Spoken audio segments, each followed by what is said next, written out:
পাশেই রয়েছেন ওনার কবরস্থান, যদি আপনাদের দেখায়। আসসালামু আলাইকুম রহমতুল্লাহ। আজকে চলে আসলাম আমাদের বাজিতপুর বাগলপুর জহুরুল ইসলাম মেডিকেলের ভিতরে।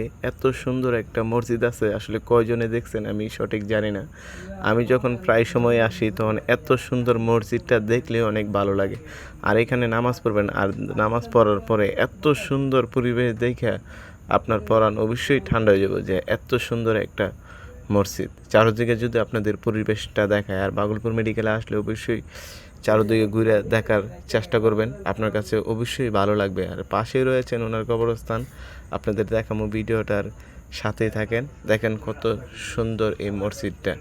প্রায় সময় তো অনেক জায়গায় দেখায় বাগলপুর মেডিকেলের ভিতরের এই মসজিদটা। কত জনে দেখছেন অবশ্যই যদি দেখে থাকেন কমেন্টে অবশ্যই জানাবেন, এখানে যদি নামাজ পড়ে থাকেন। আর পাশেই রয়েছেন ওনার কবরস্থান, যদি আপনাদের দেখায়। এই যে দেখেন, এখানে শুয়ে আছেন আলহাজ জহুরুল ইসলাম সাহেব, যিনি সারা বাংলাদেশের ধনী ছিলেন একসময়। উনি সারা বাংলাদেশের দুনিয়া হইয়াও উনি দুনিয়াতে থাকতে পারে নাই। তা আপনি আর আমি কয়দিন থাকবো ভাই? আপনার আর আমার চলে যেতে হবে, এটাই কনফার্ম। দুনিয়া আসলে থাকার জায়গা না, এটাই বাস্তব।